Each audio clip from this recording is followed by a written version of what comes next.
السلام علیکم ورحمۃ اللہ وبرکاتہ۔ وعلیکم السلام ورحمۃ اللہ وبرکاتہ۔ کیوں بھائی دیر کیوں کریں؟ اور یہ دانش اور جاوید کہاں مر گئے؟ ابھی تک نہیں پہنچے۔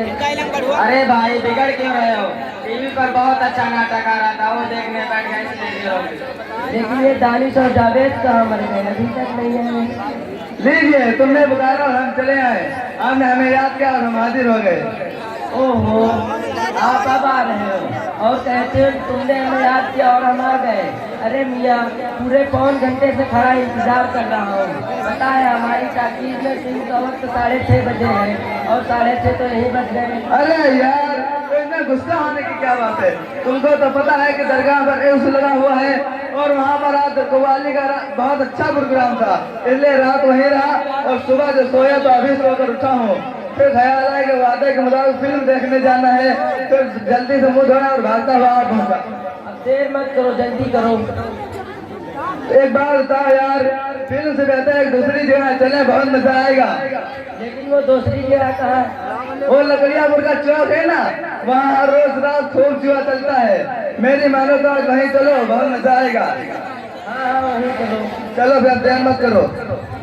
ارے جانے والوں، ذرا ٹھہرو، میری بات سنو۔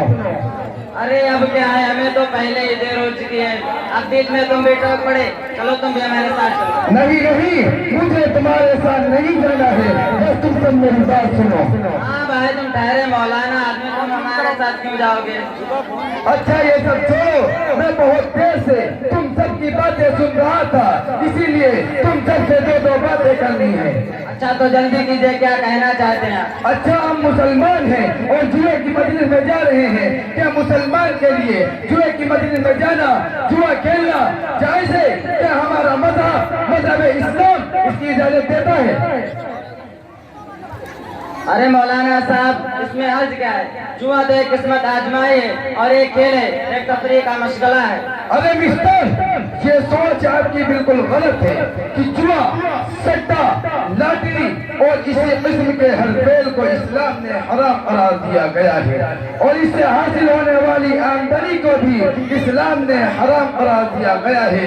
اللہ تعالیٰ کا ارشاد ہے، یا ایھا الذین آمنوا انما الخمر والمیسر والانصاب والازلام رجس من عمل الشیطان فاجتنبوه لعلکم تفلحون۔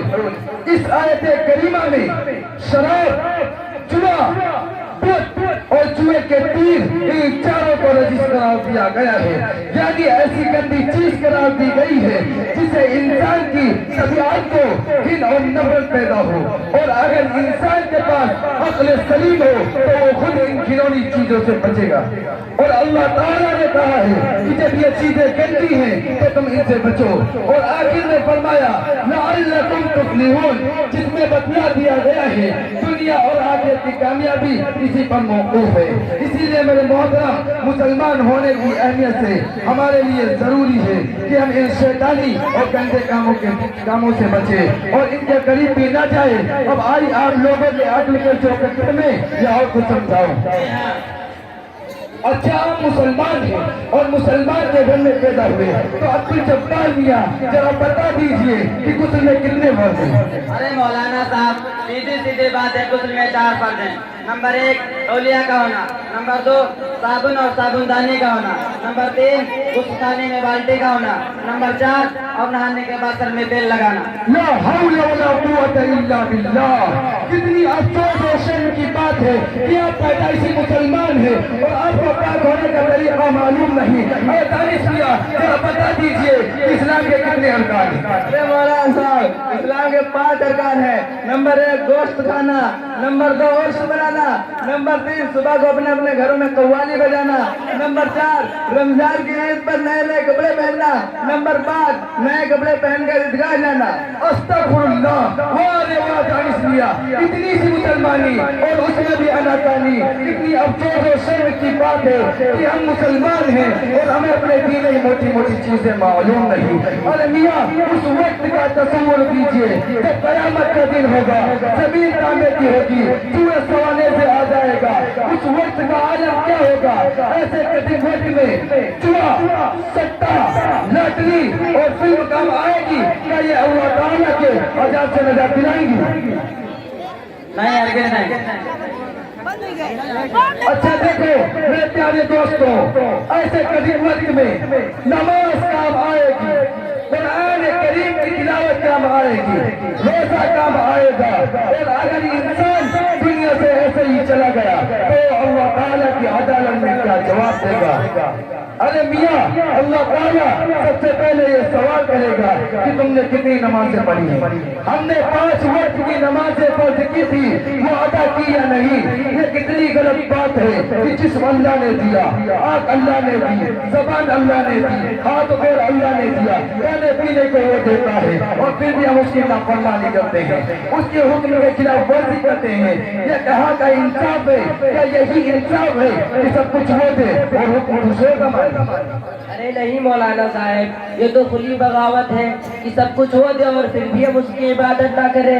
ارے مولانا صاحب، میں بہت شرمندہ ہوں، آج آپ نے ہماری آنکھوں سے غفلت کی پٹی کو اتار دیا اور ہمیں اپنے ضمیر کے آئینے میں صاف نظر آ رہا ہے کہ میں کتنا گنہگار ہوں اور اللہ تعالیٰ کے احکام سے بغاوت کر رہا ہوں۔ آپ اللہ تعالیٰ سے دعا کیجیے کہ ہمیں ان برے کاموں سے دور رکھے اور شریعت رسول کا پابند بنائے۔ آمین۔